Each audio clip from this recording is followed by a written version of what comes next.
Oke. Absen dulu ya.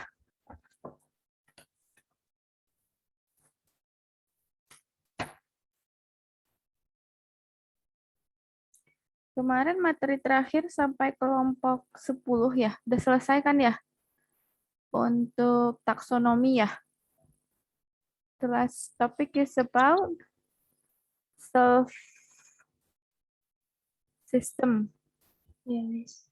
In Marzano taxonomy. So now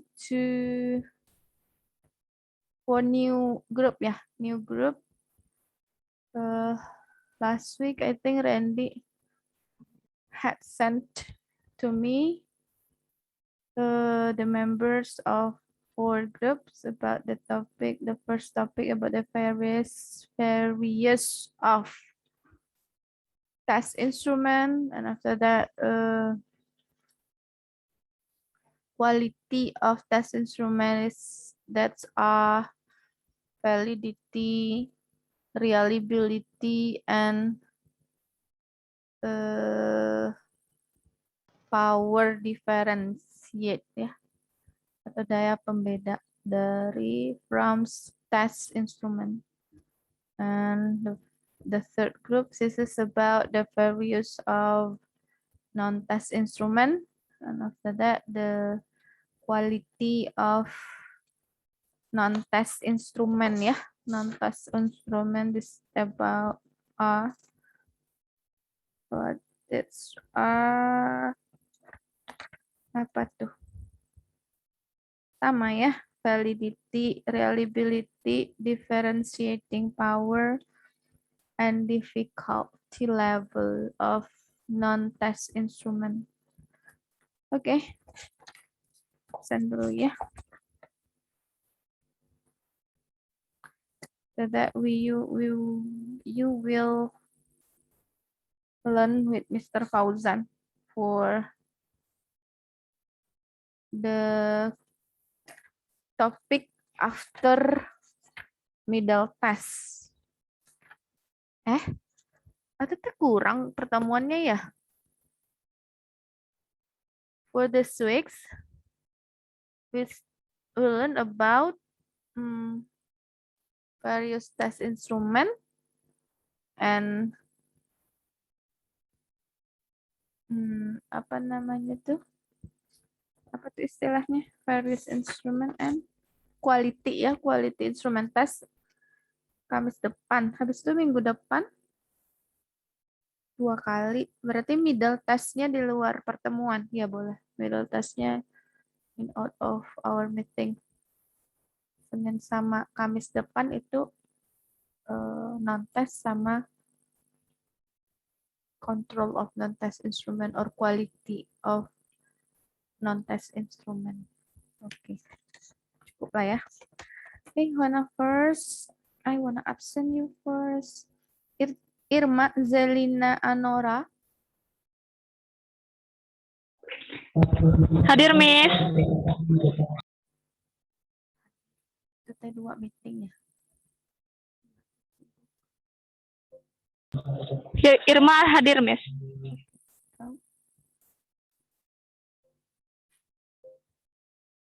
Irma hadir, oke.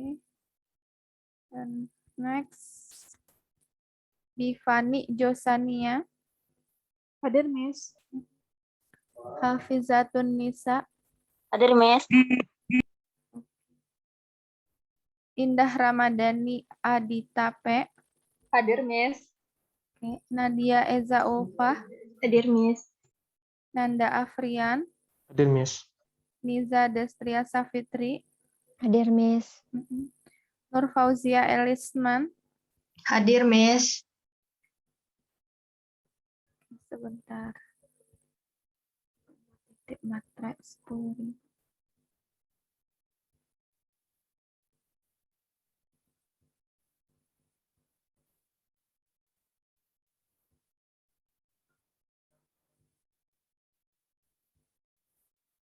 Oke. Nur Aini. Hadir, Miss. Olivia Wahyu Istifa. Hadir, Miss. Randy B. Suharsono. Hadir, Miss. Adek Tiwi Wucika Bemi. Hadir, Miss. Your mom teach in junior high school in Padang. Yes, Miss. Ibu apa teh namanya? Lupa Ibu. Ibu Salmiah, Miss. Oh, Ibu Salmia. That's right. Ibu Salmia. Last day. Follow public service and told about you to me. Okay. Ibu Salmiah ya. Adinda Aulia Latifah. Hadir, Miss. Afifah Dewanti. Hadir, Miss. Agil Hamda. Hadir, Miss. Okay. Aisyah Nabila. Hadir, Miss. Dianti Wardani Hutapea. Ada? Dianti itu sudah sering ini. Bukan Dianti. Bukan. Alvin Hidayat. Itu sering nggak masuk. Itu kenapa? Randy?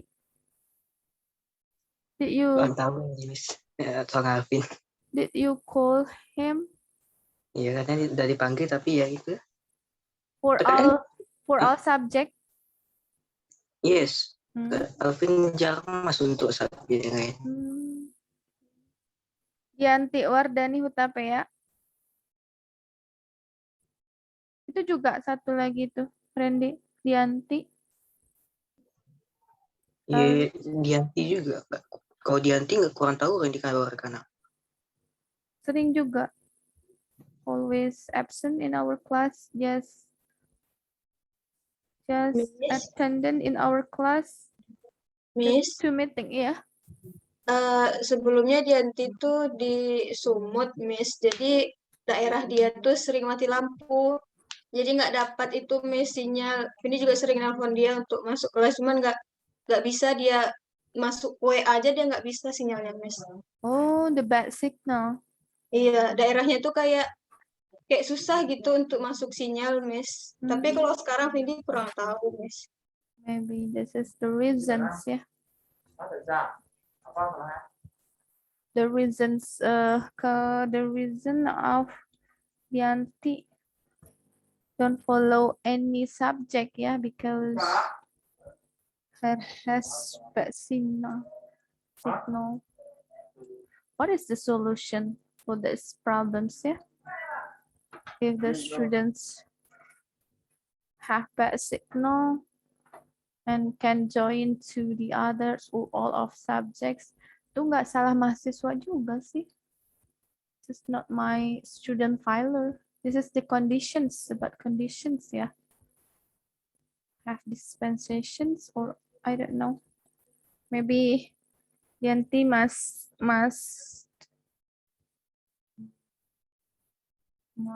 apa ya?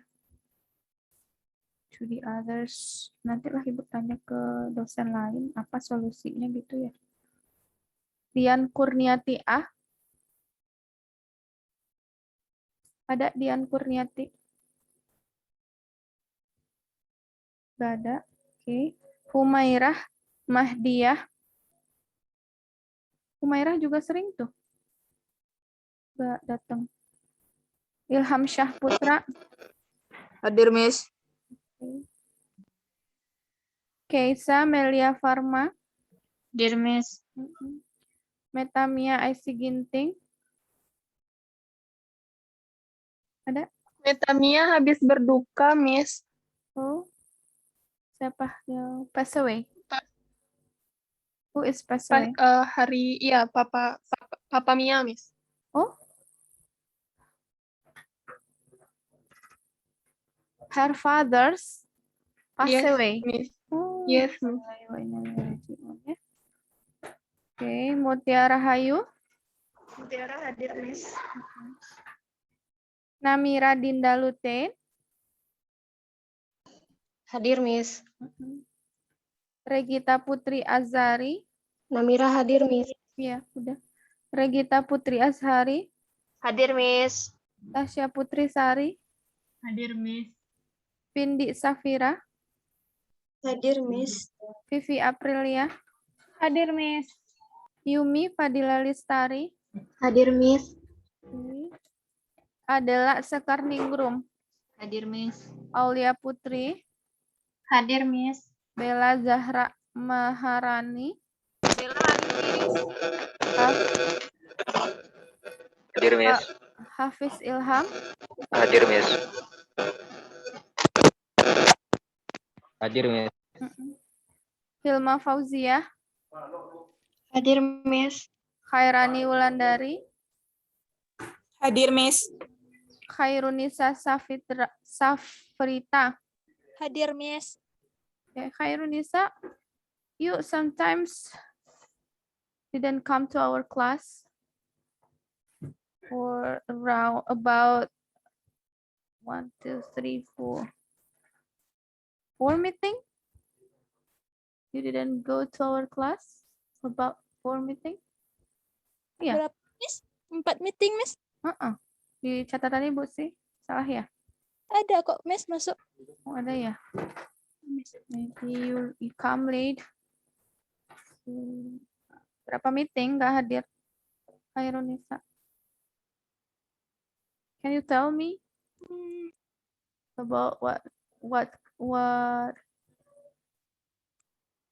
how many meeting you don't come to our class?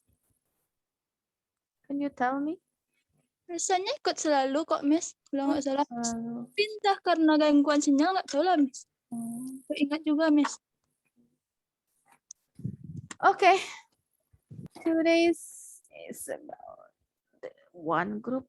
So many member in this group. So I just wanna make who want to share the PPT to be co-host. Nadia, Miss. Siapa? Randy Suharsono. Ibu cari ini. Hilma Fauzia. Bella Zahra Maharani. Ada. Semuanya ada. For the first groups are 10 members ya. Who wants to share PPT tadi? Ibu nggak dengar tadi? Nadia, Miss. Nadia, okay. I just wanna make you to be co-host, Nadia, because so many member of the first group. Make co-host ya. Okay, please present your topic.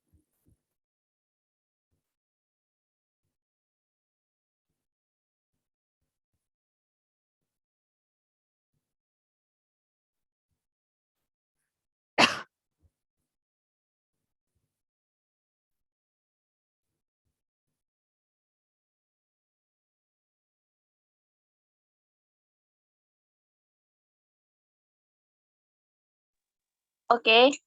Assalamualaikum warahmatullahi wabarakatuh. Hello, Miss. Waalaikumsalam warahmatullahi wabarakatuh. Hello, Miss and friends. We are from Group 1. Will presentation about variety of instruments. Before that, I hope all the participants can focus, hear clearly, and active in this discussion. Okay.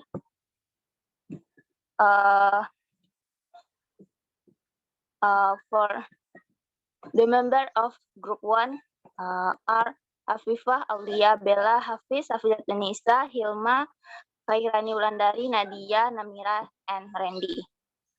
Next, and the subtopic of the variety of instrument test are understanding of assessment instrument, form of assessment instrument, and variety of instrument. And the first material about understanding of assessment instrument.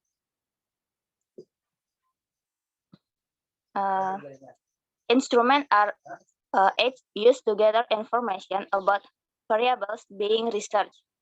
An assessment is a systematic process that includes the collection of information, number of verbal description, analysis, and interpretation to make a decision. so that the assessment instrument is a tool used in collecting data that is used as a basis for analysis and interpretation for decision making.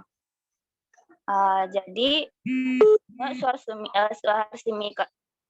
Arikunto, mohon maaf sebentar.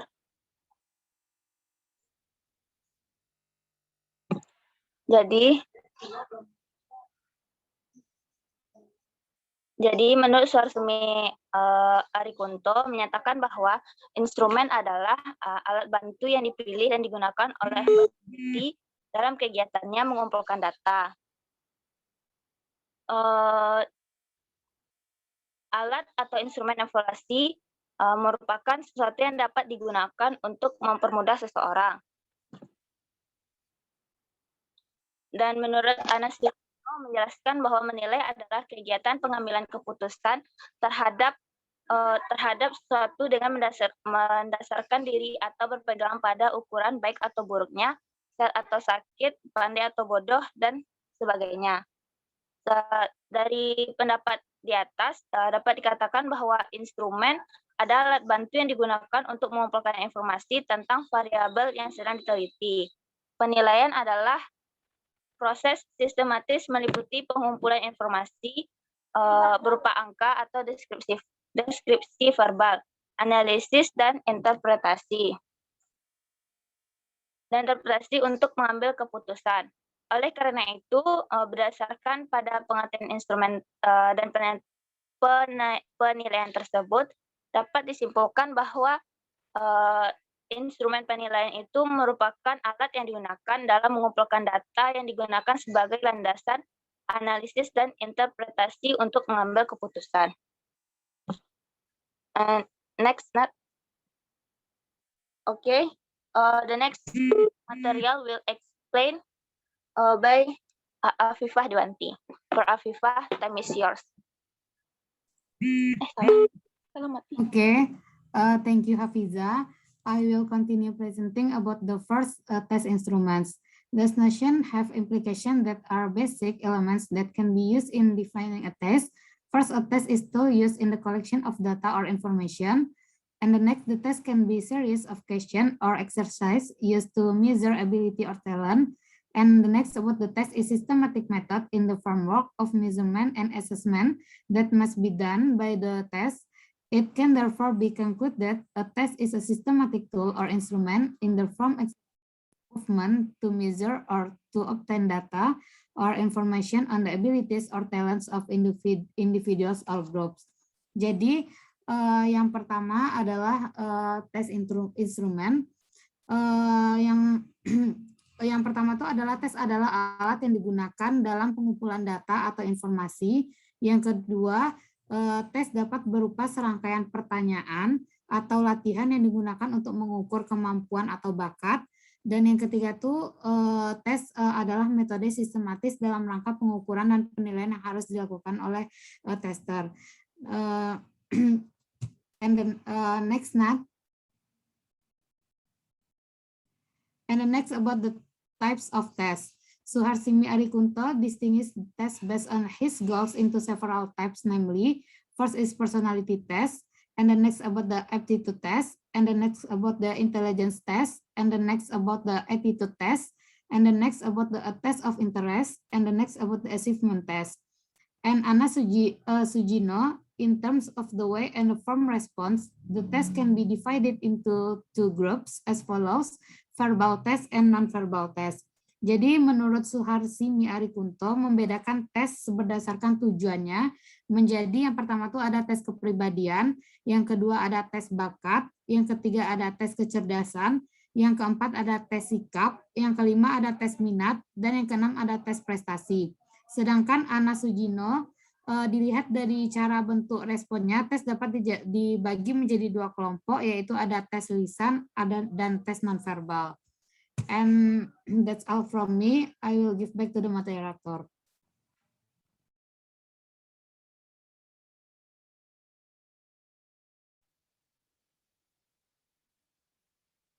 Okay, the next is variety of instrument. variety of instruments, they are first objective test form. A. Completion test. B. Fill-in test. C. Multiple choice. D. Matching. D. True false test. And the second written test form description or non-objective. Nah, jadi terdapat beberapa bentuk instrumen penilaian. Yang pertama, tes objektif. Nah, tes objektif ini terdiri dari completion test, itu melengkapi, fill-in test, isian, multiple choice, pilihan ganda, matching, itu menjodohkan atau mencocokkan, dan E, true false test, atau pilihan benar salah. Dan variasi yang kedua yaitu tes tertulis berbentuk uraian atau non-objektif. Objective form. A. Completion test. One type of objective that is almost very similar to the fill-in objective test. The difference lies in the objective test. The fill-in form of the material being tested in a single unit. Meanwhile, in the objective test, the completion form does not have to be so. Example, fill in the blanks below with the correct answer. The prime factor of the number 15 is. Nah, jadi yang pertama objective test, completion test. Completion test dikenal dengan istilah melengkapi atau menyempurnakan. Tes jenis ini hampir mirip dengan tes objektif fill-in atau isian. Letak perbedaannya pada fill-in atau isian, bahan yang dites adalah satu kesatuan, sedangkan pada completion test tidak harus demikian. Nah, contoh soalnya, instruksinya, isilah pada titik-titik di bawah ini dengan jawaban yang benar dan tepat. Faktor prima dari bilangan 15 adalah titik-titik. Okay, that's all from me. I turn back to moderator. Okay, thank you, Hafiz. The next material will explained by Hilma. Sorry, Hilma, time is yours. Salah mati lagi.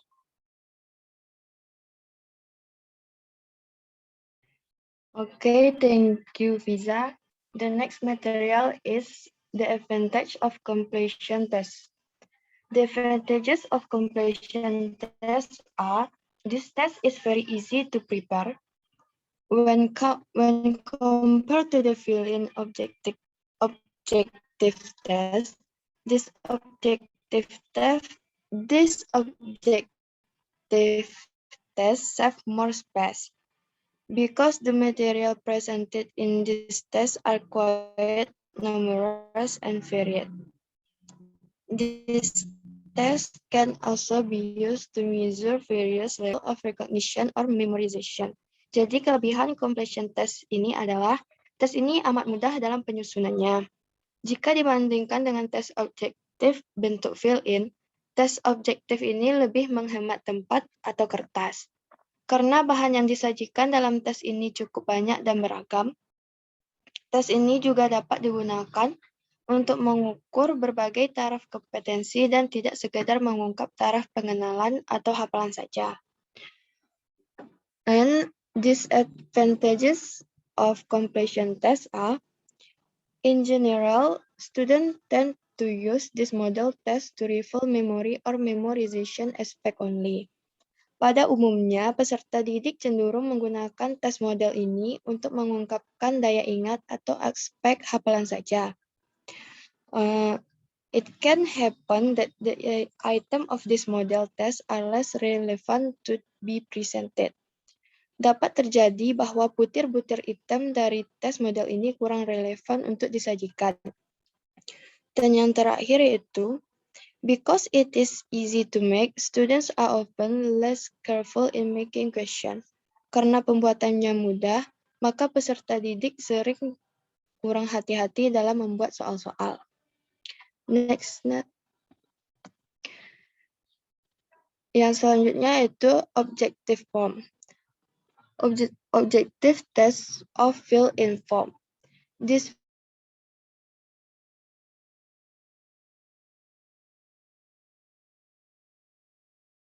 fill-in objective test is usually in the. Jadi fill-in ini biasanya berbentuk story, cerita, atau essay. How to arrange the fill-in objective test is, In order for this test to be used efficiently, it is better if the answer that must be filled in are written on the answer sheet or in a separate place. Jadi, agar tes ini dapat digunakan secara efisien, sebaiknya jawaban yang harus diisikan ditulis pada lembar jawaban atau pada tempat yang terpisah. The story phrases that are used as test material should be arranged as short as possible in order to save space or paper in time for adjustment. Ungkapan cerita yang dijadikan bahan tes hendaknya disusun seringkas mungkin demi menghemat tempat atau kertas serta waktu penyesuaiannya. Dan yang terakhir yaitu, if the type of subject to be presented allows teaching or testing question can also be put in the form of picture. Apabila jenis mata pelajaran yang akan disajikan itu memungkinkan pengajaran atau pengujian soal juga dapat dituangkan dalam bentuk gambar. Sekian dari saya kembalikan kepada moderator. Okay, thank you, Iin. The next material will explain by Ulan. For Ulan, time is yours. Oke, I will akan melanjutkan materi yang tadi, yaitu kelebihan dan kekurangan dari fill-in test. Advantages A. By using an objective test in the form of a fill-in, the problem that is realized is stated in this entirety it is contact. B. It's easy to prepare. Nah, untuk kelebihan dari tes ini yaitu yang A, dengan menggunakan tes objektif bentuk fill-in, maka masalah yang diwujudkan tertuang secara keseluruhan dalam konteksnya. Nah, yang B yaitu cara penyusunannya yang mudah. Nah, untuk kekurangan tes ini yang E, the fill-in objective test tends to reveal more aspect of knowledge or introduction only. B, this test is also conclusive, because it can only reveal a part of the material that should be tested. Nah, untuk kekurangan dari tes ini yaitu yang A, tes objektif fill-in ini cenderung lebih banyak mengungkapkan aspek pengetahuan atau pengenalan saja. Nah, yang B, tes ini juga sifatnya konferensif, sebab hanya dapat mengungkapkan sebagian saja dari bahan yang seharusnya diteskan. The next, C, multiple choice objective test. Multiple choice test is an objective test in which each test is provided with more than possible answer, and only one of the choice is correct or the most correct. Nah, yang ketiga yaitu tes objektif yang bentuknya pilihan ganda. Tes pilihan ganda ini merupakan bentuk tes objektif yang menyajikan soal dan beberapa pilihan jawaban dan hanya ada satu jawaban yang benar. How to arrange the test in the form of multiple choice? A. There should be a match between the statement in the question and the alternative answer. B. Sentences in each item should be clearly structured. C. The question should be arranged in easy to understand language. D. Each question item should contain only one problem, even if the problem is rather complex. Nah, untuk langkah-langkah penyusunan tes dalam bentuk pilihan berganda ini yaitu yang pertama, hendaknya antara pernyataan dalam soal dengan alternatif jawaban terdapat kesesuaian. Nah, yang kedua, kalimat pada tiap-tiap butir soal hendaknya dapat disusun dengan jelas. Yang C, sebaiknya soal hendaknya disusun menggunakan bahasa yang mudah dipahami. Nah, yang terakhir, setiap butir pertanyaan hendaknya hanya mengandung satu masalah, meskipun masalah itu agak kompleks. Nah, untuk contohnya yaitu the result of the division of 3/4 dibagi dengan setengah adalah, nah di antara A dengan D ini ada kemungkinan salah satu jawaban, hanya satu jawaban yang benar. Oke, that's all from me. I will return back to the moderator. Oke, terima kasih Ulan. The next material will explain by Nadia. For Nadia, time is yours. Okay, I will continue the presentation. Dan objective form selanjutnya adalah matching objective test. Jadi matching test is a form of test that consists of a collection and collection of questions and a collection of answer, but of which are collected into different columns, namely the question column and the left and on the left and the answer column on the right. Nah, jadi yang keempat itu adalah tes objektif berbentuk menjodohkan atau mencocokkan. Nah, tes menjodohkan ini adalah bentuk tes yang terdiri atas kumpulan soal dan jawaban yang mana keduanya itu ditempatkan pada kolom yang berbeda, dan seperti pada bagian kiri itu adalah untuk pertanyaan dan kolom sebelah kanan itu adalah untuk jawaban. Dan bentuk tes ini biasanya digunakan untuk mengukur kemampuan peserta didik dalam mengidentifikasi informasi berdasarkan hubungan yang sederhana dan kemampuan mereka dalam menghubungkan antara dua hal. Nah, the characteristic of this test are A, the test consists of a series of questions and series of answer.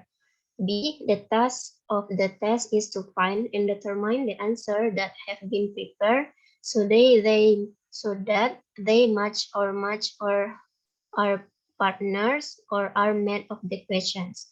Jadi karakteristik dari tes menjodohkan ini yaitu yang pertama terdiri dari pertanyaan dan jawaban. Nah, yang kedua, tes ini berupa mencari atau menetapkan jawaban yang sesuai dengan pertanyaan atau menemukan kecocokan antara kedua aspek.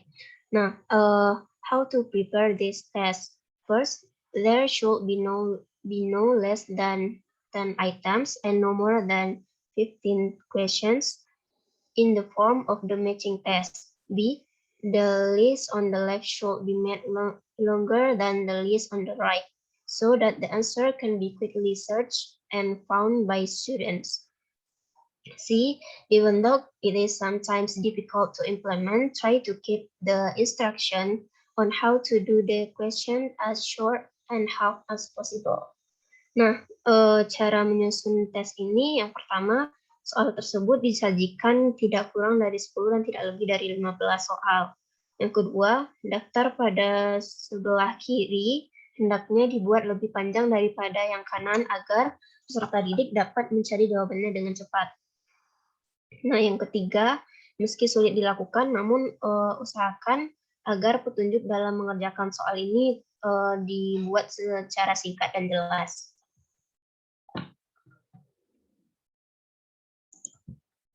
Oke, berikut adalah contoh dari matching test. Nah, pada kolom yang sebelah kiri itu terdapat soal-soal yang diminta, dan sebelah kanan itu berupa jawaban. Nah, untuk yang pertama, result of 2/6 ditambah 27. Nah, dari keempat pertanyaan ini diminta nanti peserta didik untuk mencocokkan manakah jawaban yang tepat. Mungkin bisa memberikan garis atau panah. Okay, that's all for me. I turn back to moderator. Okay, thank you, Nadia. The next material will explain by Aulia. For Aulia, time is yours. Okay, thank you, Afiza. I will continue the material, advantages and disadvantages of matching objective tests. First, advantages. A, easy manufacture. B, can be assessed easily and quickly and objectively. C, if this type of test is well made, the vertical change factor can be eliminated. And the last D, this test is very useful for assessing various things. Nah, jadi kelebihan tes menjodohkan ini yang pertama yaitu pembuatannya sangat mudah, dapat dinilai dengan mudah dan cepat dan objektif. Apabila tes jenis ini dibuat dengan baik, maka faktor merubahnya praktis dapat dihilangkan. Dan tes ini sangat berguna untuk menilai berbagai hal. Disadvantages of matching test. A, matching test tend to reveal more aspects of memorization or memory. B, this type of test is not good. It is often used as an escape for educators. And C, this test is not good for evaluating understanding and interpreting ability. Nah, untuk kelemahan tes menjodohkan ini adalah yang pertama, matching test cenderung lebih banyak mengungkapkan aspek hafalan atau daya ingat. Yang kedua, karena mudah disusun, maka tes jenis ini kurang baik. Seringkali dijadikan pelarian bagi pendidik, yaitu kalau pendidik tidak sempat lagi untuk membuat tes bentuk lainnya. Dan yang terakhir, karena jawabannya yang pendek, maka tes ini kurang baik untuk mengevaluasi pengertian dan kemampuan membuat tafsiran. Next slide, Nadia. Okay, the next type of objective test is true-false. The form of a true-false test is a question that contains two possible answers, namely true or false. Nah, jadi tipe tes objektif selanjutnya yaitu bentuk pilihan true-false, benar-salah. Nah, bentuk tes benar-salah ini adalah yang mengandung dua kemungkinan jawaban yaitu benar atau salah. Nah, bentuk soal benar-salah ini dapat untuk mengukur kemampuan peserta didik untuk membedakan antara fakta dengan pendapat mereka, agar soal tersebut dapat berfungsi dengan baik. Nah, bentuk soal ini banyak digunakan untuk mengukur kemampuan mengidentifikasi informasi berdasarkan hubungan yang sederhana. Jadi, tugas siswa di sini adalah hanya menentukan apakah pernyataan tersebut benar atau salah. How to arrange this test? A. Make clear instructions how to do the test questions so that students are not confused. B. Don't make statements that can still be disputed between true and false statements that are true or false. C. Each question contains only one meaning. Don't make questions that contain many meanings. And the last, in making questions, there should be not the full words, for example, with the word sometimes, perhaps. Nah, cara penyusunan tes benar salah ini adalah yang pertama, membuat petunjuk yang jelas bagaimana mengerjakan soal tes agar peserta didik tidak bingung. Yang kedua, jangan membuat pernyataan yang masih dapat dipersoalkan antara benar dan salahnya. Yang ketiga, setiap soal mengandung satu makna saja, jangan membuat soal yang banyak mengandung makna. Dan yang terakhir, dalam membuat soal, jangan ada kata-kata yang meragukan, misalnya dengan kata kadang atau barangkali. Nah, kata seperti ini akan dijawab beragam oleh siswa dan tidak memiliki jawaban yang pasti, karena pendapat setiap orang pasti berbeda-beda. Nah, pada slide ini, bagian di bawah merupakan contoh soal true-false. Nah, sebelum memberikan soalnya, kita tuliskan dulu instruksinya seperti apa.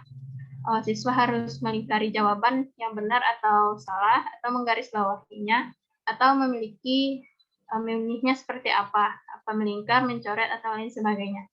Nah, pada contoh soal ini, siswa diminta untuk menentukan apakah pernyataan ini benar atau salah. The prime factor of 15 are 3 and 5. Nah, jadi pernyataan tersebut adalah benar karena faktor prima dari 15 adalah 3 dan 5. Nah, kita bisa menyelesaikan persoalan ini dengan cara pohon faktor. 15-nya akan kita bagi dengan bilangan prima, yaitu 2, 3, 5, 7, dan selanjutnya. Nah, yang pertama, apakah 15 bisa dibagi 2? Tentu tidak. Selanjutnya, apakah 15 bisa dibagi 3? Ya, 15 bisa dibagi 3, yaitu hasilnya 5. Nah, karena 5 merupakan bilangan prima, jadi pohon faktornya cukup sampai di sini. Jadi pernyataan tersebut, faktor prima dari 15 adalah 3 dan 5 adalah benar. I think that's all for me. I turn back to moderator. Okay, thank you, Aulia. The next material will explain by Bella. Bella, time is yours. Next, advantage and disadvantages. True-false test. First, advantage. A. Easy manufacture can be used repeatedly. B. Can cover a broad range of subject matter. C. Doesn't take up too much paper. D. For students, how to do it is easy. Jadi,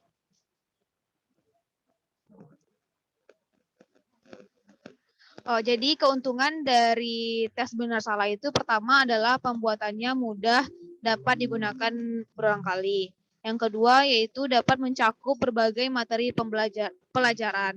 Yang ketiga itu tidak memakan banyak kertas, dan yang terakhir itu untuk siswa cara melakukannya bisa dibilang mudah.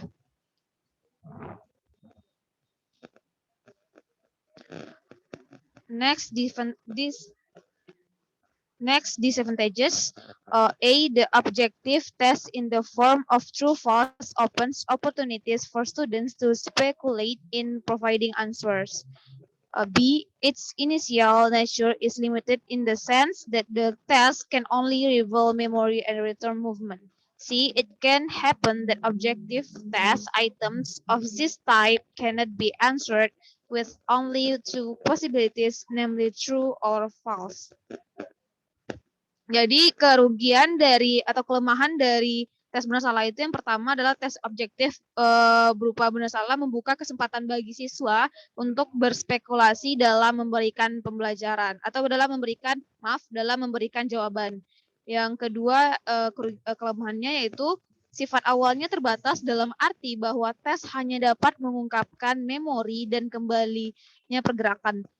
Yang terakhir itu bisa terjadi bahwa item tes objektif ini tidak dapat dijawab hanya dengan dua kemungkinan, yaitu benar atau salah.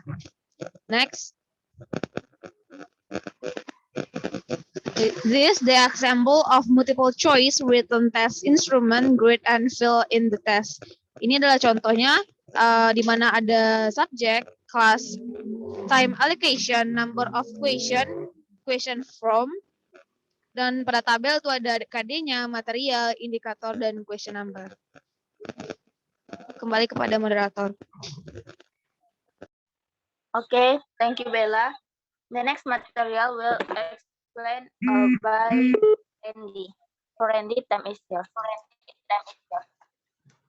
Okay, thank you, moderator. Let me continue the presentation. The next is about non-objective form. The essay from test is a test whose question require a description answer, both free description and limited description.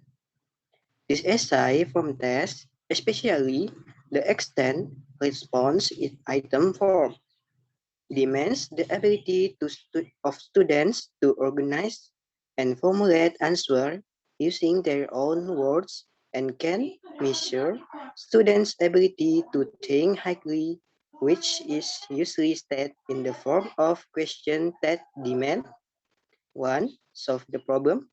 2. Analyze the problem. 3. Comparing. 4. Declare relationship. 5. Draw a conclusion. Jadi, tes bentuk esai adalah tes yang pertanyaannya memerlukan jawaban uraian, baik uraian bebas maupun uraian terbatas. Tes bentuk esai ini khususnya berupa respons yang diperluas atau respons extend, menuntut kemampuan siswa untuk mengorganisasikan dan merumuskan jawaban dengan menggunakan kata-kata sendiri, serta dapat mengukur kemampuan siswa untuk berpikir tinggi yang biasanya dinyatakan dalam pertanyaan yang menuntut 1. Memecahkan masalah, 2. Analisis masalahnya, 3. Membandingkan, 4. Menyatakan hubungan, 5. Menarik kesimpulan. Next. The essay test divide into 1. Extend the response item. Students are free to answer question in their own systematic way, free to express opinion according to their ability. The name of the educator must still have a reference or benchmark in correcting student answer. For example, try to mention the benefit of learning assessment in everyday life and give an example. 2. Restricted response item test. Students are given the freedom to answer the question asked, but the direction of the answer is limited so that the freedoms become free. For the example, Tony will put 11 yellow marbles and 18 red marbles into a box. Each box contains the same number of yellow marbles and the same numbers of red marbles. How many boxes are neat? How many yellow marbles and red marbles are in each box? Jadi,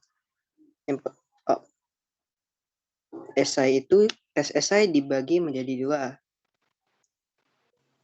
Yang pertama itu, siswa itu bebas menjawab pertanyaan dengan cara sistematisnya sendiri. Bebas menyampaikan pendapat sesuai dengan kemampuannya.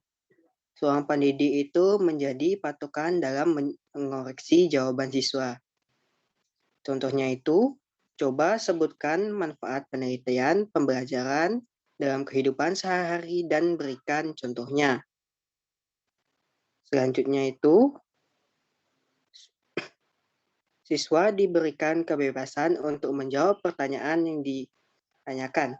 Namun, arah dari pertanyaan itu dibatasi.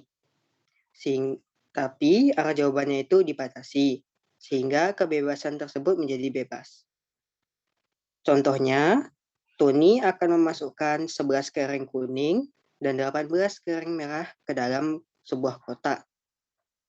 Setiap kotak itu memiliki jumlah keranjang kuning yang sama dan keranjang merah yang sama. Berapa banyak kotak yang dibutuhkan? Berapa banyak keranjang kuningnya dan keranjang merah dalam setiap kotak? Think that's all. I will return back to moderator. Okay, thank you, Randy. The next material will explain by Namira. For Namira, time is yours. Okay, thank you, Fiza. I will continue the material. Non-objective form. The characteristic of SI test. The characteristic of SI test are as follows. First, the test is in the form of a question or comment that requires an answer in the form of a description or explanation of a sentence, which is generally quite long. Second, the form of the question or comment requires students to provide explanations, comments, interpretation, compare, differentiate, and so on. The third, the number of item description questions is limited, ranging from 5 to 10 items. Fourth, in the general, the item description questions begin with the words describe, why, explain. Jadi karakteristik dari tes uraian ini yaitu tes tersebut bentuk pertanyaan atau perintah yang menghendaki jawaban berupa uraian atau paparan kalimat yang pada umumnya cukup panjang. Yang kedua, bentuk pertanyaan atau perintah menuntut kepada peserta didik untuk memberikan penjelasan, komentar, penafsiran, membandingkan, membedakan, dan sebagainya. Ketiga, jumlah soal butir uraiannya terbatas, yaitu berkisar 5 sampai dengan 10 butir. Keempat, pada umumnya butir-butir soal uraian diawali dengan kata-kata uraikan, mengapa, terangkan, dan jelaskan. Next, how to arrange essay test. Several steps in preparing the type of test in the form of description. First, in compiling the items of the description test, it is attempted so that the questions can include the main ideas of the subject matter that has been taught. Jadi, cara menyusun tes uraian yang pertama yaitu dalam menyusun butir-butir soal tes uraian, diusahakan agar soal tersebut dapat mencakup ide-ide pokok dari materi pelajaran yang telah diajarkan. Second, to avoid the growth of cheating by students, for example, cheating and asking other students, a sentence on the question should be contrary to the textbook. Jadi yang kedua, untuk menghindari perbuatan curang oleh peserta didik, misalnya menyontek, dan bertanya kepada peserta didik yang lainnya, hendaknya suatu kalimat pada soal berlawanan dengan buku pelajaran. Third, in preparing the items for the description test, it should be in the form so that the questions are not uniform but varied. For example, explain the difference between blah blah blah with blah blah blah and state the reason why. Jadi yang ketiga, dalam menyusun butir-butir soal tes uraian, hendaknya diusahakan agar pertanyaan-pertanyaan itu jangan dibuat seragam, melainkan bervariasi. Contohnya, jelaskan perbedaan antara titik-titik dengan bla bla bla, dan kemukakan alasannya, kenapa. Fourth, sentences should be short and concise. Yang keempat, kalimat soal yang disusun hendaklah ringkas dan padat. And the last, before students work on the questions, the student should state how to do it. For example, the answer to the question must be written on the answer sheet and in accordance with the serial number. Jadi yang kelima, sebelum peserta didik mengerjakan soal, hendaklah seorang peserta didik, pendidik menyampaikan cara mengerjakannya. Contoh, jawaban soal harus ditulis di atas lembaran jawaban dan sesuai dengan urut nomor. Next.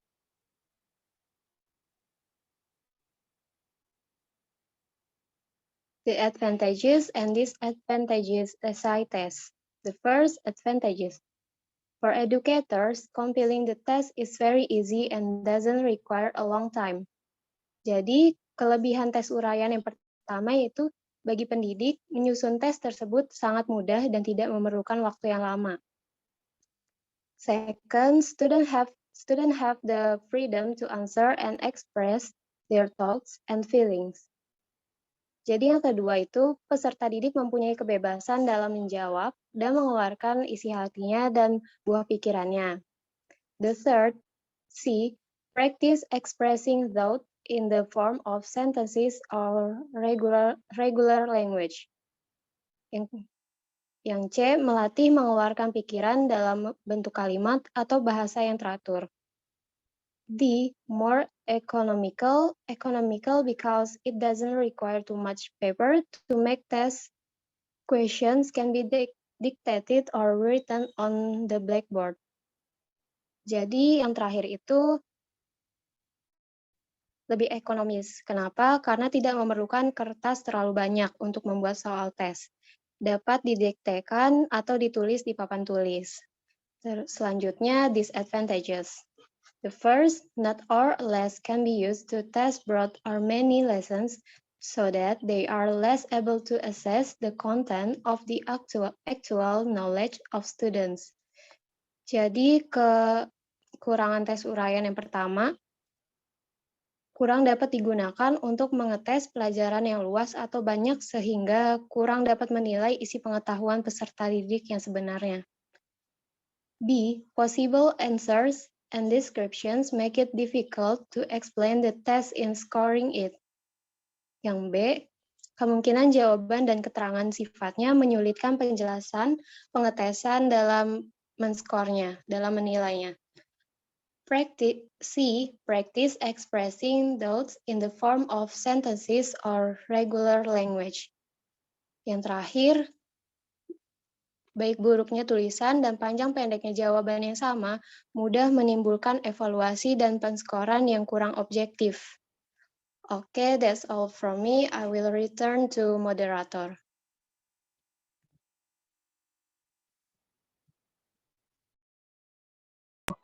Okay, thank you, Namira. That's all from presentation from group 1. The next session will for suggestion or tanggapan dari teman-teman. Apakah ada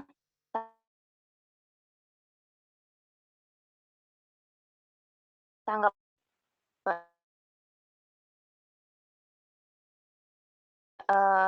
raise hand atau menghidupkan mikrofonnya?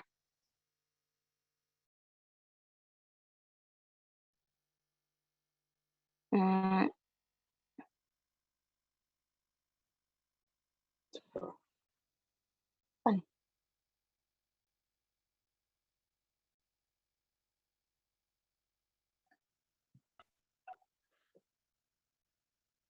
karena tidak ada, selanjutnya oke Nanda, silakan Nanda.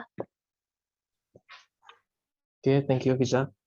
Apakah ini isi pertanyaan atau belum? Belum. Oh, belum. Nanti aja lah. Sorry. Nah, nanti gak jadi Nanda. Nanti aja Fiza pertanyaan. Ya. Selanjutnya untuk sesi tanya jawab. Jika ada teman-teman yang ingin bertanya, silahkan menghidupkan mikrofonnya. Raise hand dulu, baru hidupin mikrofon. Oke. Agil, ya, coba Agil. Okay, thank you, Fiza. Sorry, Nanda, I give the question first. Based on your presentation, you already give us more type of tests. My question is, why there are many departments like junior or senior high school, even though in the university, use the multiple choice test or essay, and why educator not use like compare or true false test? Why there are many tests use ABC or essay? Thank you. Gimana Agil, putus-putus sama aku Gil? Oke, I will make it quick. Kenapa banyak sekali tingkat-tingkat pendidikan itu yang tes yang dipakai itu pilihan ganda dengan esai? Kenapa tidak memakai tes-tes tipe lain yang sudah ada? Mungkin itu singkatnya. Terima kasih.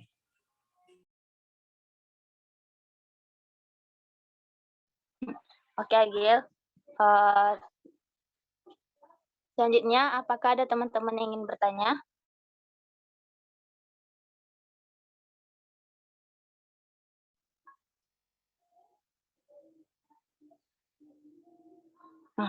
Hidupin mikrofon lagi Nanda. Oke, makasih Fiza. Saya akan bertanya kepada kelompok 1. Apakah ada hubungan antara variety of instrument test ini dengan berbagai macam taksonomi yang telah kita pelajari sebelumnya, seperti Bloom, Marzano, atau Cangelosi? Kalau ada, tolong jelaskan. Terima kasih.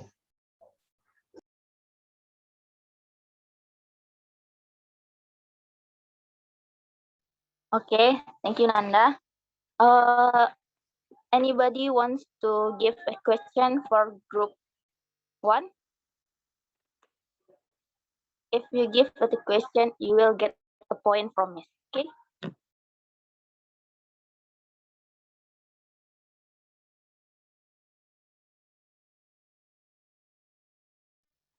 Ada lagi?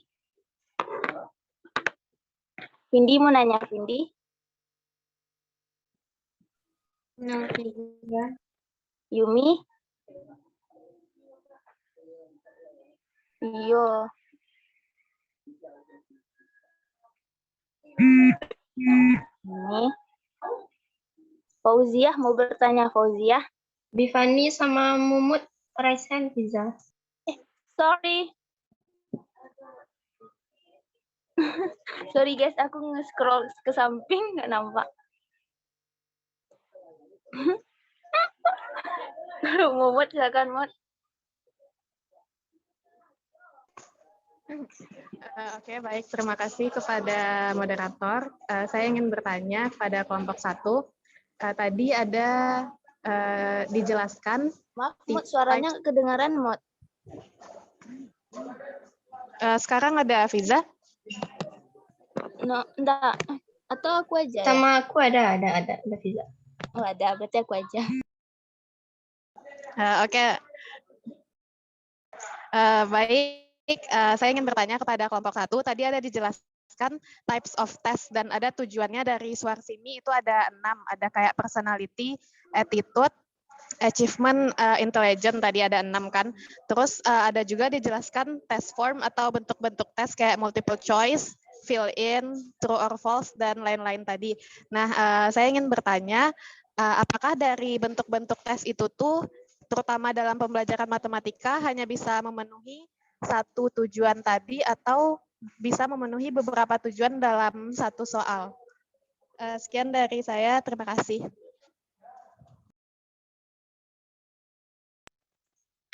Oke, Mut, thank you for the question. Selanjutnya Bifani, silakan Fani. Baik, Fiza. Pertanyaan Fani, pada formulir tujuan hasil belajar itu kan ada beberapa jenis tes yang dilakukan. Terus pertanyaan Fani itu, dari kelima tes tersebut tuh,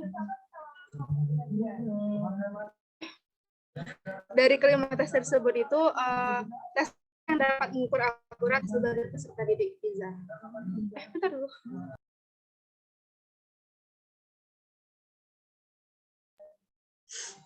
Udah Fiza, gitu Fiza.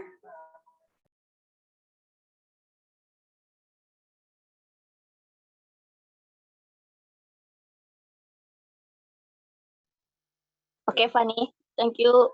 Terima kasih untuk pertanyaannya. Apakah ada lagi pertanyaan dari teman-teman yang lain?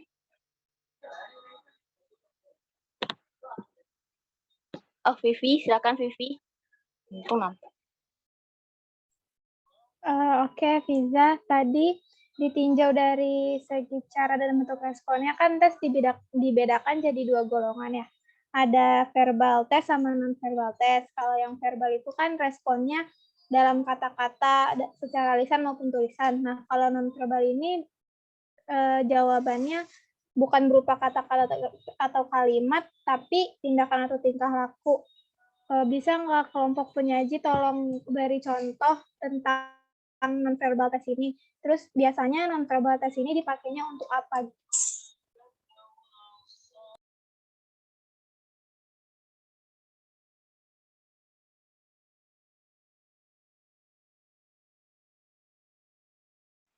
Oke, thank you Vivi untuk pertanyaannya.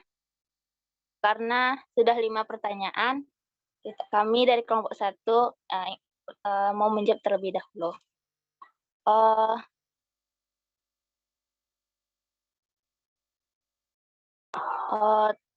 Beri sedikit kami waktu untuk berdiskusi. Ya, teman-teman.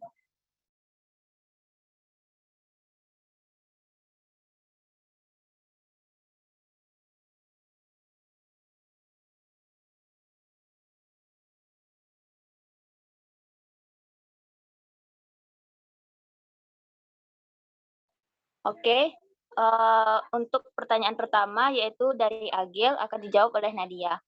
Untuk Nadia, disilahkan. Oke, thank you Fiza. Untuk pertanyaan pertama dari Agil itu kenapa banyak di tingkat satuan pendidikan itu menggunakan tes berbentuk pilihan ganda atau esai, itu kan dia?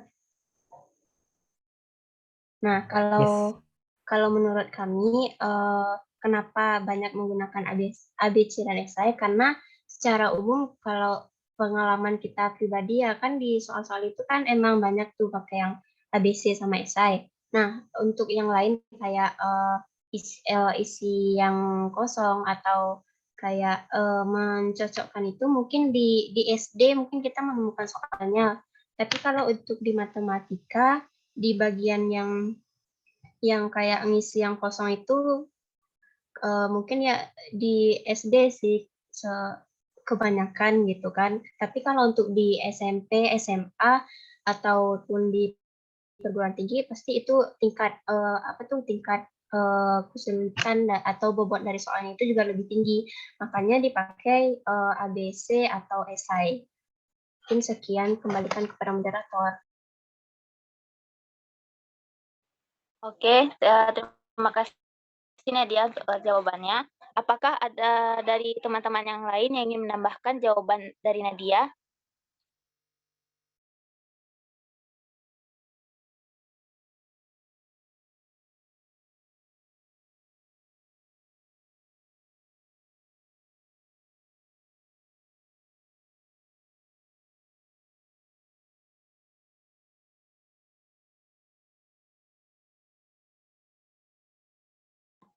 Jika tidak ada, bagaimana Agil untuk jawaban dari Nadia tadi?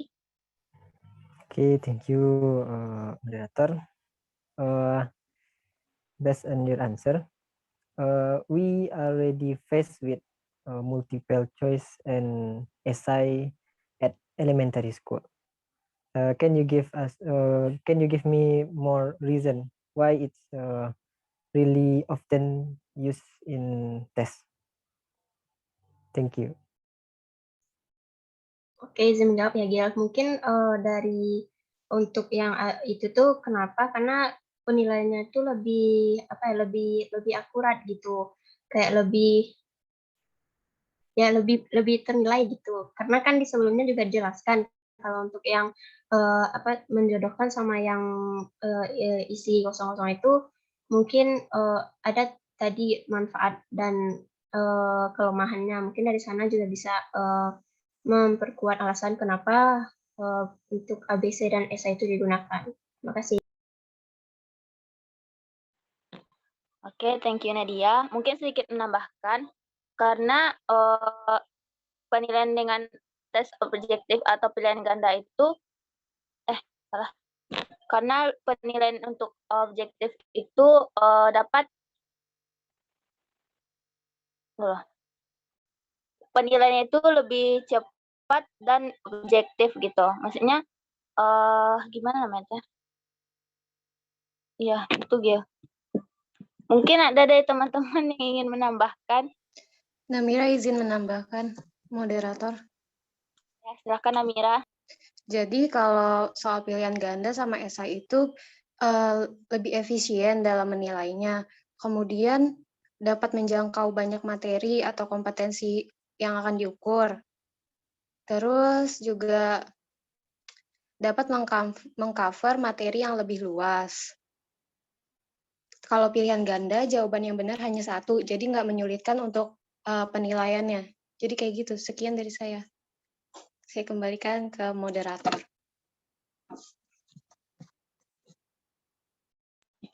Oke, dikembalikan kepada Agil. Gimana Agil? Okay, thank you Fiza group and also for the plan that already have. I satisfied with the answer. Thank you. Thank you Agil. Oke,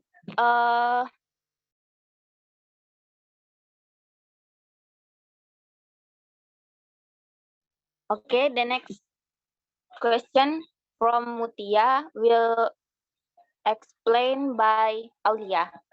Pada Aulia, silakan Au.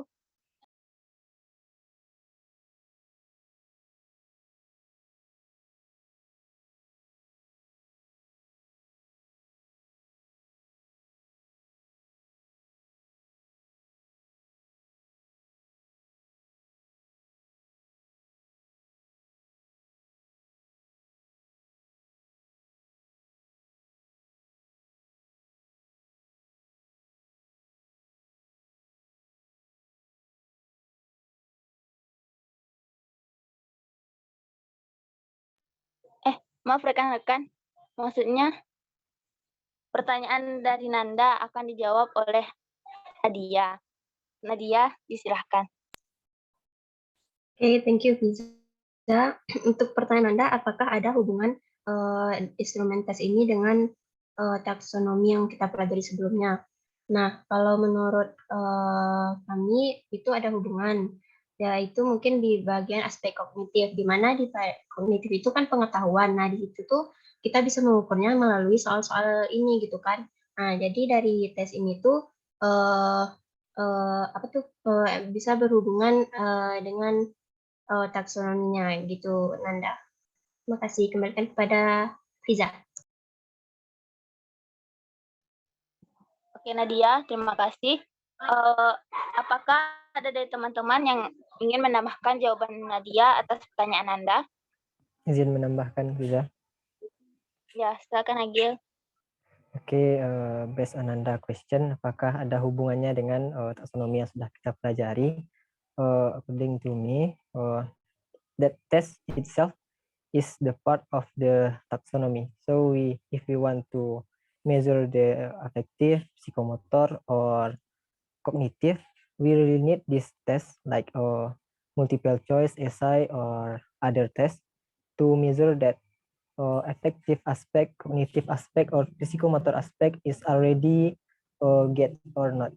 Thank you.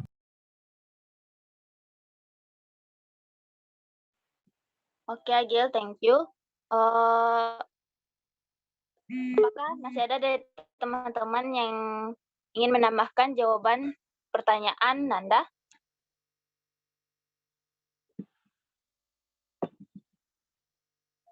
Jika tidak ada, dikembalikan kepada Nanda. Bagaimana Nanda?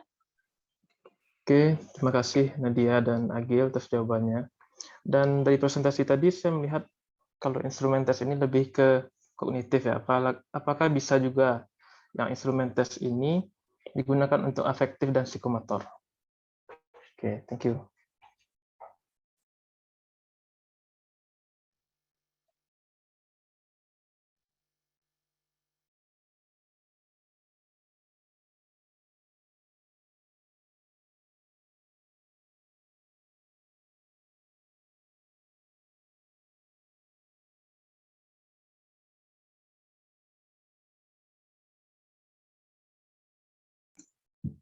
Oke, Nanda, apakah untuk afektif dan psikomotor instrumen tes ini bisa? Mungkin kalau menurut kami itu tuh lebih ke non-tes instrumen, karena itu lebih ke sikap dan bagaimana perilaku dari peserta didik itu.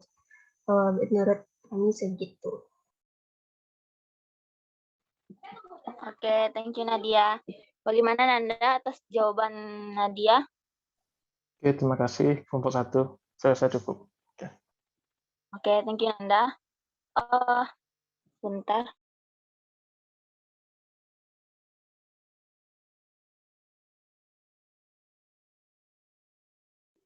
Selanjutnya pertanyaan dari Vivi dijawab oleh Wulan. Pada Wulan disilahkan. Baiklah, untuk pertanyaan Vivi, mungkin mohon maaf dari kelompok kami masih membahas tentang yang tes instrumennya, belum masuk ke non-tes instrumen, karena itu masuk ke kelompok selanjutnya.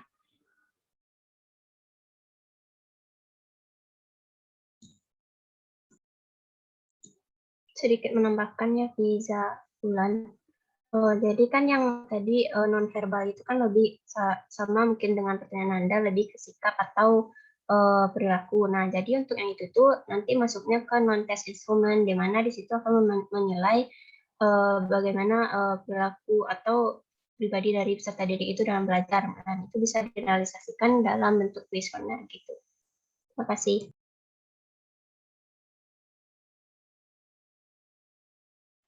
Oke, thank you Nadia and Wulan.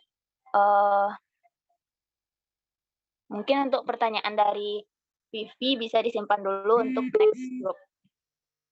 Oke. Selanjutnya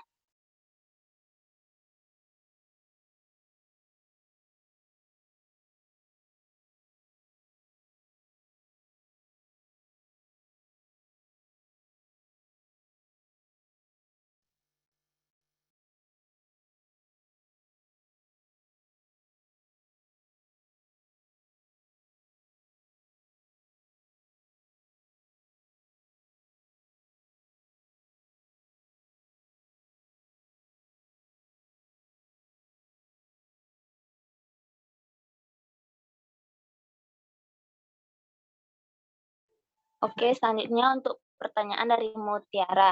Apakah ada dari teman-teman yang bisa membantu menjawab pertanyaan dari Mutiara?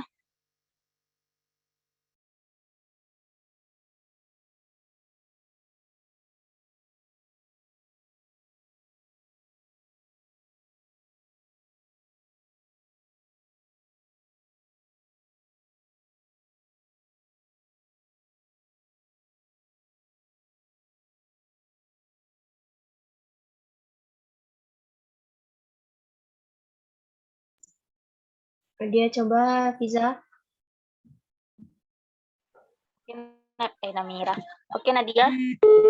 Silakan. Nah, berdasarkan apa tadi pertanyaannya, apakah dari bentuk tes itu hanya bisa memenuhi satu tujuan dari keenam tujuannya tadi. Menurut kami itu iya, karena di tujuannya itu di bagian tes inteligensi atau intelligent test, di mana tes itu digunakan untuk mengadakan estimasi atau perkiraan terhadap tingkat intelektual seseorang dengan cara memberikan tugas untuk mengukur inteligensinya. Jadi karena yang kami bahas ini adalah instrumen tes, jadi ini tuh emang untuk mengukur bagaimana lebih ke pengetahuannya gitu, Mod.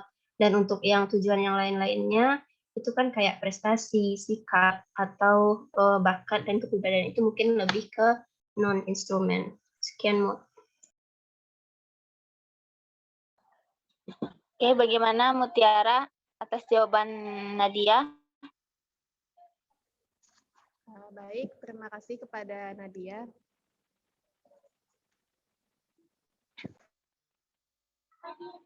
Oke, Mod.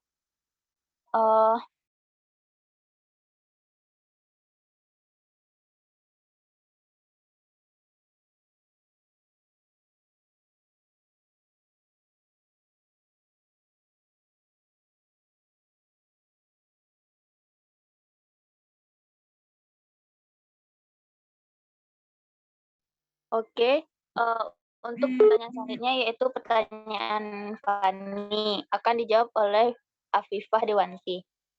Afifah, disilahkan. Baik, terima kasih Fiza. Tadi Fani menanyakan manakah tes yang paling akurat untuk mengukur kemampuan peserta didik. Nah, jadi seperti yang sama-sama kita telah ketahui bersama tadi, tes yang paling sering dilakukan adalah tes yang berbentuk uraian atau pilihan ganda. Nah, tes uraian ini keunggulannya adalah peserta mampu mengungkap atau mampu mengungkapkan apa yang telah dipahaminya. Namun kalau yang tes pilihan ganda, kelebihannya yaitu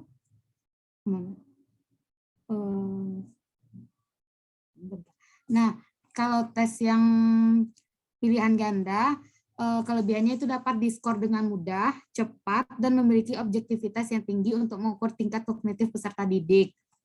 Nah, jadi menurut kelompok tes yang akurat untuk mengukur kemampuan peserta didik dapat kita pakai tes yang berbentuk uraian dan pilihan ganda. Sekian dari saya kembalikan kepada Hafiza. Oke, terima kasih Afifah atas jawabannya.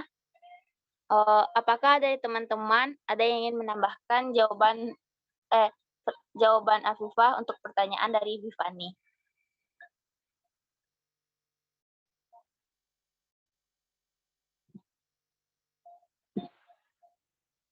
Jika tidak ada, bagaimana Bifani? Izin menambahkan Fiza. Apa nih? Namira, silakan Namira. Jadi kalau tes esai itu kita bisa melihat kemampuan siswa, kemampuan berpikir. Taruh sebentar. Jadi tes esai itu bisa membuat siswa berpikir dan mengembangkan analisanya. Jadi mereka bisa berpikir out of the box. Tapi kekurangannya itu jawabannya jadi mempunyai banyak jawaban sehingga menyulitkan penilaian. Tapi untuk melihat kemampuan siswa, dari segi melihat kemampuan siswanya, tes ini yang menurut saya tes yang bagus itu tes esai. Soalnya kita bisa melihat dan bisa melihat kemampuan berpikir siswa tersebut. Itu aja tambahan dari saya. Saya kembalikan ke moderator.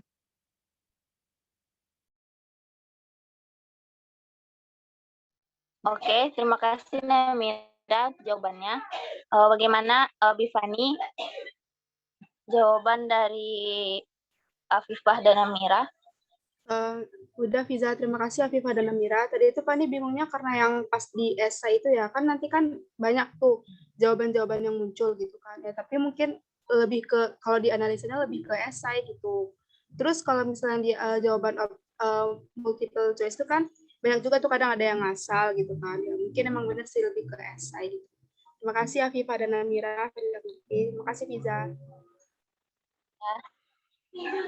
Oke, mungkin sekian presentasi dari kelompok 1 hari ini. Untuk pertanyaannya semua sudah terjawab. Mohon maaf atas segala kesalahan dan kekurangan. Diakhiri, wassalamualaikum warahmatullahi wabarakatuh. Dikembalikan kepadanya.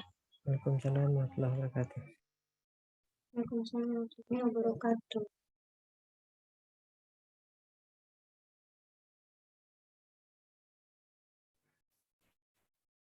Dikembalikan ke siapa, Hafizah? Ada moderator ininya lagi. Saya moderator yang ke Mumi. Sangat lucu sepanjang presentasi. Oke.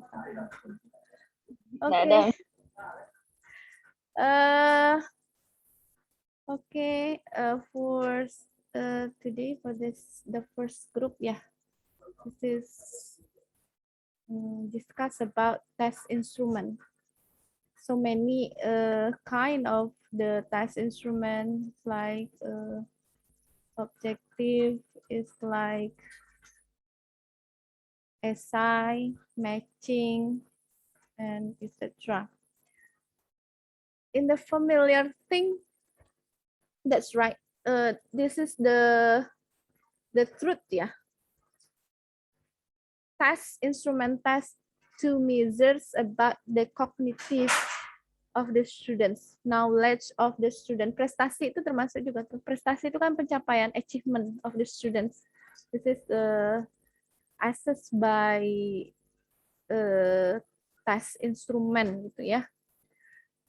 But I wanna out of the box gitu ya, because I read some article. This is about this one. Itu lumayan panjang juga fight to mau keluar dari zona nyaman gitu ya.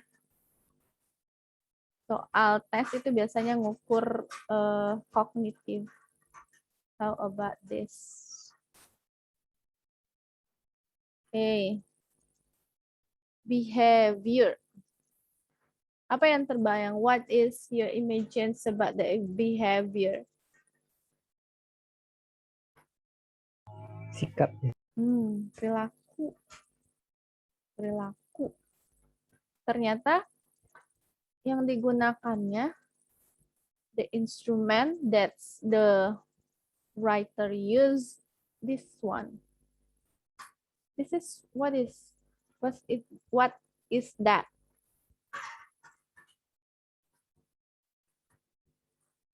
Soal kan? Test instrument kan? Ini soal pemecahan masalah nih, soal pemecahan masalah nih.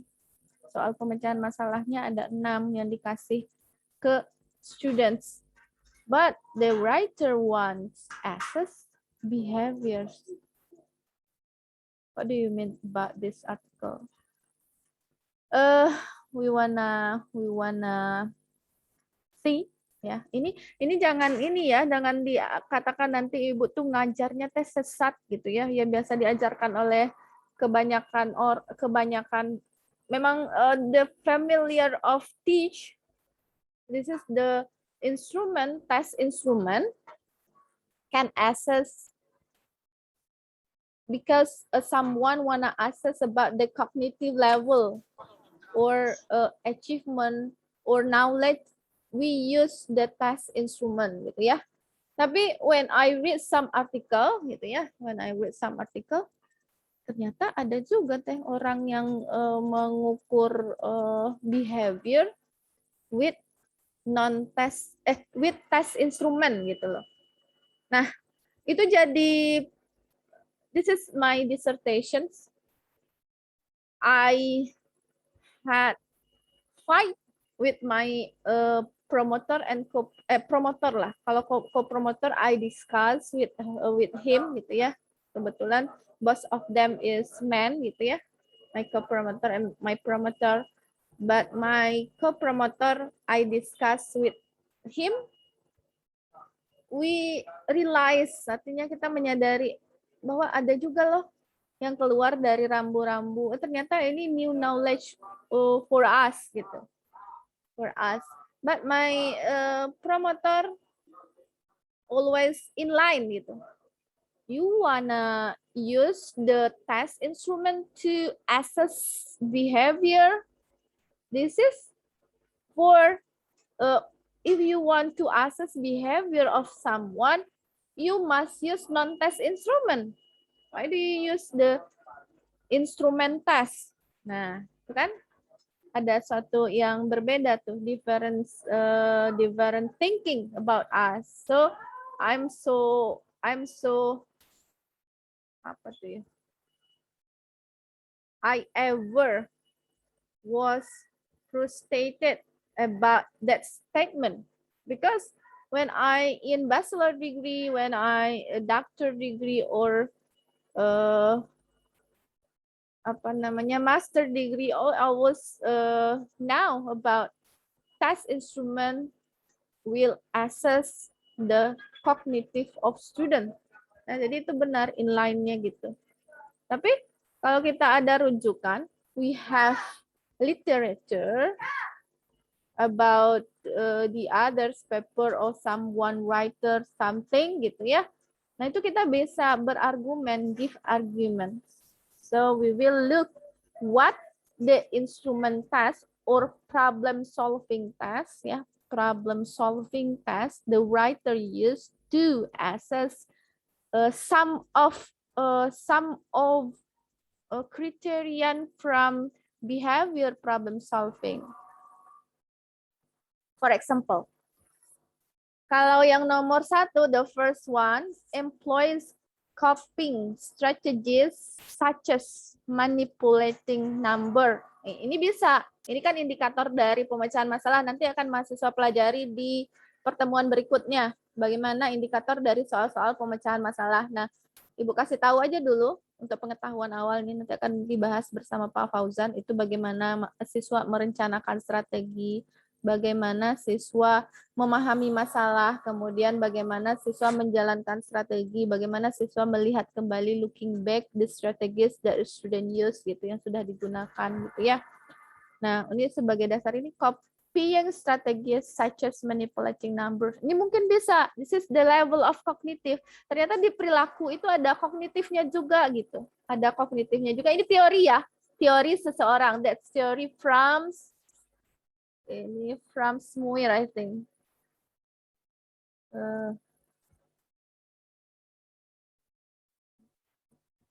Ya, Muir 2000 berapa ini ya?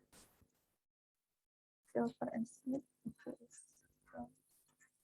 Muir and Beswick 2005 yang ini. Dia mau ngelihat ini tapi pakai soal. Kata dia perilaku itu ada juga kognitifnya, ada juga afektifnya, tapi dia ngukurnya pakai tes instrumen gitu. Ini tolong digaris bawahi ya mahasiswa, nanti dibilang ke Bapak itu Bu Yudi ngajarnya sesat gitu maksudnya. Masa sih instrumen tes bisa ngukur perilaku gitu. Nah, kan we can know about the out of the box when we read something different gitu ya. Ketika kita melihat sesuatu hal yang berbeda. Nah, ini misalnya metacognitive thinking not displayed in written and verbal communications ya. Kemudian nih mana tuh lagi nih. Nih, confidence with achieving the answer quickly. Confidence kan, confidence kepercayaan diri itu kan kalau dilihat dari belum taksonomi itu kan afektif ya. Afektif kan. Kalau dilihat dari Marzano pun confidence, this is self system some always measured by non test instrument gitu kan. Ternyata ketika kita memberikan soal tes instrumen, ternyata itu bisa diukur. Perilaku itu macam-macam, ada afektifnya, ada kognitifnya, ada psikomotornya. Psikomotornya itu bisa dilihat di, ini sangat menarik nih kalau mahasiswa baca ya. Ibu ketika baca ini tuh langsung kebersit, oh this is different to the others gitu. Nah, Ibu baca step by step, ada 32 halaman. Nah, itu Ternyata diukurnya dengan soal pemecahan masalah. Nah, bagaimana proses orang mengukurnya? Silahkan kalian baca di paper ini gitu. Ibu udah selesai baca paper ini, itu dari Bu Ser juga di awal-awal pertemuan tuh. Ibaratnya gini, ketika ketika orang dilempar batu gitu, dilempar sama batu, perilaku orang itu kira-kira kayak gimana? Macam-macam kan? Atau dipukul lah, jangan dilempar batu. Kalau dilempar batu pasti ngamuk ya. Kalau dipukul, you punch, you hit someone. What is the response of the people when you hit them? Mesti ada yang santai gitu ya. This is kidding from their friends. Sometimes angry, ada yang marah-marah gitu ya. Ada yang balik mukul, itu kan respon. This is the behavior, perilaku kan. Nah, kalau kita ingin melihat perilaku pemecahan masalah, nah itu perilaku pemecahan masalah, ada kata pemecahan masalah di belakangnya, problem solving behavior. Nah, ketika kita ingin melihat seseorang berperilaku dalam memecahkan masalah, tentu kita lempar atau kita kasih dia dengan, atau stimulusnya itu adalah problem solving task gitu. Nah, cara mengukurnya itu macam-macam. Cara mengukur perilakunya itu. Ketika dia mengkomunikasikan soal jawabannya, kita bisa melihat confidence-nya. Please read this article. Itu bentuk dimensi lain, the others dimensions that this is not familiar for us because all of people always thinking about the instrument test, always assess about the cognitive of students, about the prestations of the student or acknowledgement of the students. But when I find some article that's as the instrument is test instrument, this is about a problem solving test, but the writer assess about the behavior of problem solving. And I had looked for the table in behavior. There are many attitude in there. It's like confidence, it's like metacognitive thinking. So what was I thinking? This is my research about, I take the doctorate degree, so my promoter think deeply, always give me, why you use the task instrument to assess the behavior problem solving? I have the literature, I have the theory, this is theory, and I can find the other theory if you want. Ya, kalau udah ada teori yang mengatakan itu, kan orang udah melakukan penelitian, it can be happen. Jadi nggak mesti kaku-kaku gitu. Maksudnya, that's right, this cognitive, but if you find the others article about that, never mind. You have idea about the other thinking out of the box from our learn, gitu ya. This is never mind. Apalagi bagi ibu ya, but for me, new knowledge from the students, I can accept it, ya, selama itu the student can responsibility about the statement, have responsibility, mempunyai tanggung jawab terhadap statement itu, ya, itu bisa diterima sejauh itu ada literatur dan cara memahami literaturnya itu benar. You understand about the literature and you give the argument about the literature. If this can accept with us, this is never mind. Ya, lama-lama ibu tuh di awal-awal tuh masih itu 3 hari, 2 hari pertama seminggu masih berdebat tentang itu. I give the literature, this is the Muir assess, this is the score handful, this is the best way. So many of researchers, but we don't know about that. And I had read it and I give to my promoter accept it. And when I face my promotions, my promoter tell in front of all of the people to attend in my dissertation promotions. This is different with the others dissertation that we can find in selama ini gitu ya, selama ini because the promovendus is called to the orang yang sedang ujian tuh, we call promovendus because it's different. So long time I am with her gitu ya, fight about the what the promovendus did gitu ya. Jadi lama kami berdiskusi dan berantem, ini disebut dalam sidang itu berantem, mendudukkan why you use the task instrument to assess behavior, problem solving, and so many literature. But I proud with the promovendus because she always try to make me sure about this research. Nah, iya beda dengan yang lain. Jadi saya bangga dengan usaha dari si yang sedang ujian ini gitu ya, promovendus yang sedang ujian, atas usahanya meyakinkan saya untuk menerima apa yang dikatakannya. Itu nggak apa-apa, nggak masalah. Sepanjang kita punya literatur. Nah, gitu. Tapi jangan dibilang ini ajaran sesat. Bu Yuli mah non-tes, tes instrumen ini untuk mengukur untuk mengukur afektif. Nah, itu bukan itu kesimpulannya. In generally gitu ya, in general the test instrument to measure that right cognitive knowledge precision is so right gitu. Tapi if you want to read all people in the others, nah ada pengecualian. Sometimes this is about the problem solving behavior gitu ya. Perilaku dalam memecahkan masalah, dikasih soal-soal pemecahan masalah. Itu coba dibaca artikelnya. Itu sangat seru kalau mau tahu gitu ya bagaimana si peneliti menggali dari 10 item perilaku tadi tuh yang Ibu kotakin tadi tuh yang di tabel tadi. Ya.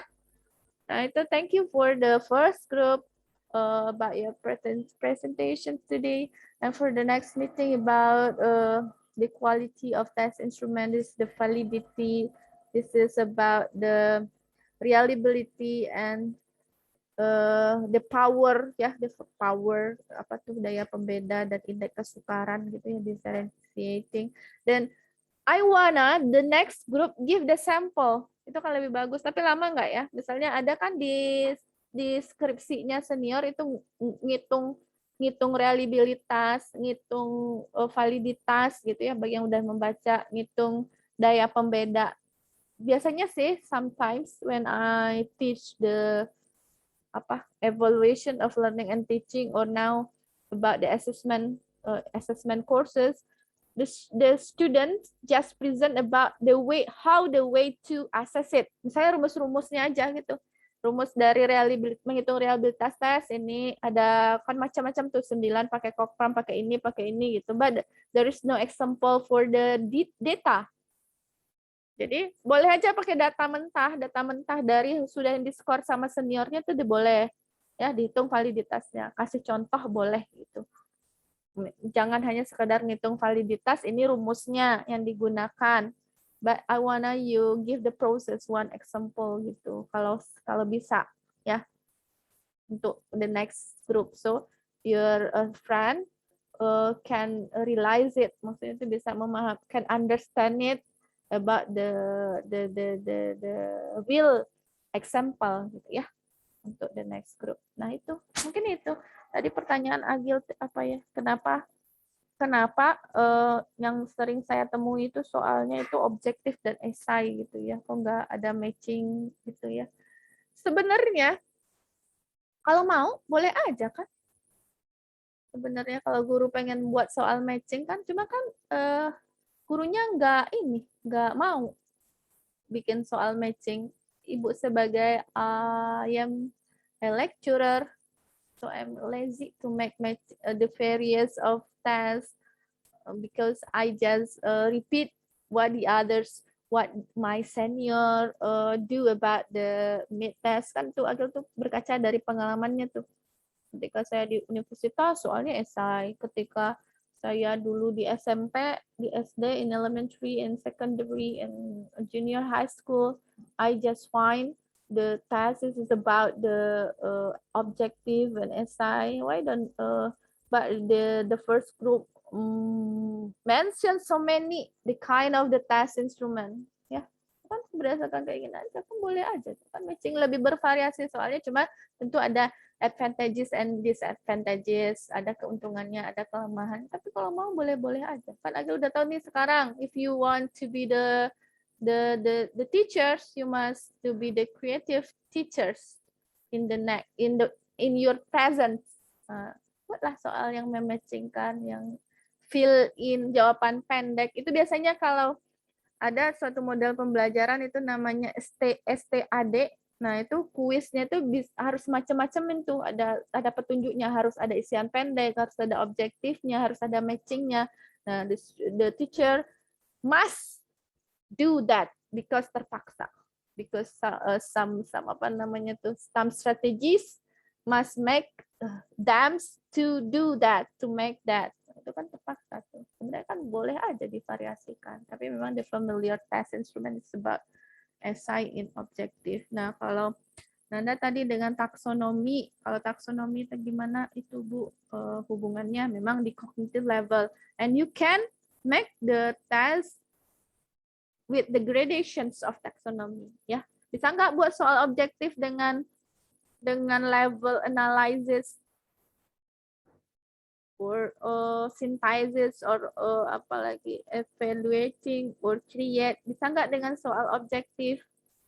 Bisa-bisa aja kan, asalkan kata kerjanya sesuai dengan the level kan. Or analyze what is the KKO or operational verb, kan bisa aja kan, orang objektif bisa nyari dulu kan di kertas buram kan, kalau ada kali KKO-nya atau operational verb-nya yang bersesuaian dengan analysis level, sebenarnya bisa aja, but kecenderungan the trend of the teacher to make the exercise about the analysis or synthesis level use essay